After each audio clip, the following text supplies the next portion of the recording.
अगर कोई शख्स दूसरे देश में जाना चाहता है तो उस चीज को हम नवे घर से देखेंगे। और नवे घर का ताल्लुक आपकी रूहानियत से भी है। तावीज़ात और अमल के ताल्लुक से भी हम नवा घर देखते हैं। बाद शख्स अमल में नाकाम होते रहते हैं तो उसकी वजह यह है कि उनका नवा घर खराब है।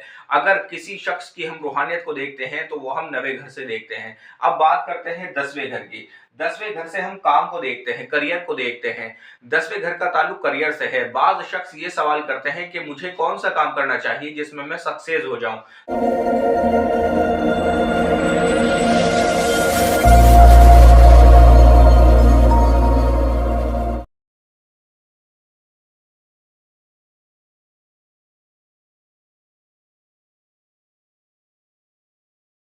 अस्सलामुअलैकुम। मेरा नाम है मोहम्मद शादाब और आज मैं इल्म नजूम के ताल्लुक से एक और वीडियो लेकर हाजिर हुआ हूँ। इससे पहली वीडियो में हमने 5, 6, 7, 8 इन 4 घरों के ताल्लुक से बात की थी। आज इंशाअल्लाह हम आगे के 4 घरों के ताल्लुक से बात करेंगे, 9, 10, 11, 12 कि इन घरों से हम किस तरह के मामला देखते हैं। नवा घर की अगर हम बात करते हैं तो ये इस जायचे का सबसे अहमियत देने वाला घर है। इस घर को सबसे ज्यादा अहमियत दी जाती है क्योंकि इस घर को ये कहा जाता है कि ये घर किस्मत से ताल्लुक रखता है।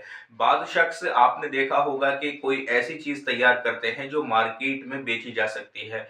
और बाज मर्तबा ऐसा होता है कि किसी शख्स ने कोई चीज तैयार की और मार्केट में उसको जब लॉन्च करता है तो वो बहुत ज्यादा तरक्की पकड़ता है। यानी कि उसका वो प्रोडक्ट जो भी उसने तैयार किया है वो मार्केट में चल जाता है। तो इसका मतलब भाग्य से है कि उसका नवा घर ठीक है, उसका ताल्लुक भाग्य से है, उसका ताल्लुक किस्मत से है, यानी कि नवे घर का ताल्लुक किस्मत से है। और अगर किसी शख्स का नवा घर ठीक है तो जो भी उसने प्रोडक्ट तैयार किया है मार्केट में वो उसको लॉन्च कर रहा है तो वो प्रोडक्ट एकदम से तरक्की पकड़ेगा। और अगर किसी शख्स का नवा घर खराब है और वो कितना ही अच्छा प्रोडक्ट बनाकर मार्केट में पेश करता है तो उसका वो प्रोडक्ट फेल हो जाता है। बाज मर्तबा ऐसा देखा गया है कि बाज शख्स बार बार किसी न किसी चीज को बनाते रहते हैं लेकिन उनकी वो प्रोडक्ट मार्केट में नहीं चलती। उसकी वजह यह है कि उनका नवा घर खराब है। और इसी तरह से नवे घर से हम वालिद के मामला भी देखते हैं। वालिद के जब मामला देखे जाएंगे तो वो नवे घर से देखे जाएंगे। और नवे घर से इसी तरह से दूर का सफर भी देखा जाता है। जब हम छोटा सफर देखते हैं तो वो तीसरे घर से देखते हैं और जब हम बड़ा सफर देखते हैं तो वो हम नवे घर से देखते हैं। अगर कोई शख्स दूसरे देश में जाना चाहता है तो उस चीज को हम नवे घर से देखेंगे। और नवे घर का ताल्लुक आपकी रूहानियत से भी है। तावीज़ात और अमल के ताल्लुक से भी हम नवा घर देखते हैं।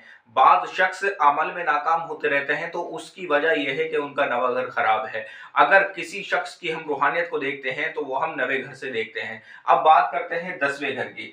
10वें घर से हम काम को देखते हैं, करियर को देखते हैं।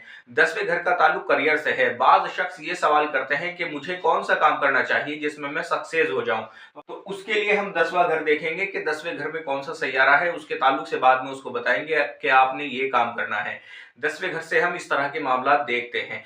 और 10वें घर से हम ये चीज भी देखते हैं कि बाज मर्तबा जब हमें कोई एक डिसीजन लेना होता है यानी किसी एक नतीजे पर पहुंचना होता है, बाज मर्तबा कोई काम ऐसा फंस जाता है कि हम कंफ्यूज हो जाते हैं कि हमें किस तरफ जाना चाहिए। तो अगर हमें कोई एक डिसीजन लेना है तो उसके लिए भी हम 10वां घर देखते हैं। अब इसी तरह से बात करते हैं 11वें घर की। जो हम 11वें घर को देखते हैं वो 10वें घर से करेक्ट होता है। यानी कि अगर कारोबार का ये घर है तो उस कारोबार में तरक्की होगी या नहीं होगी, वो कारोबार उसको प्रॉफिट देगा या नहीं देगा, अगर वो चीज हमें देखनी है तो वो चीज हम 11वें घर से देखेंगे। और इसी तरह से 11वें घर से हम बड़े भाई बहन को देखेंगे। जिस तरह से तीसरे घर से हम छोटे भाई बहन को देखते हैं इसी तरह से 11वें घर से हम बड़े भाई बहन को देखते हैं।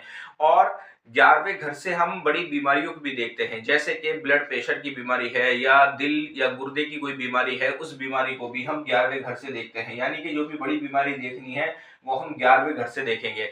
और इसी तरह से बड़े भाई बहन को 11वें घर से देखेंगे। और जो दोस्त होते हैं उन दोस्तों को भी हम 11वें घर से ही देखेंगे। अब बात करते हैं 12वें घर की। 12वें घर से जो मामला देखे जाते हैं वो नजर बद के मामला देखे जाते हैं, दुश्मन के मामला देखे जाते हैं, हासिदीन के मामला 12वें घर से देखे जाते हैं। अगर किसी शख्स का 12वां घर खराब है तो उसके हासिदीन ज्यादा होंगे। अगर 12वां घर खराब है तो नजर बद जल्दी लगेगी। तो ये सब चीजें 12वें घर से देखी जाती हैं। और इसी तरह से 12वें घर से जिन, भूत, चुड़ैल आदि के मामला, आसेब वगैरह जो हम देखते हैं वो 12वें घर से देखे जाते हैं। जादू अगर किसी शख्स ने करा दिया है वो चीज हम 12वें घर से देखे जाते हैं। 12वें घर को वैसे भी जायचे के अंदर नहस माना जाता है।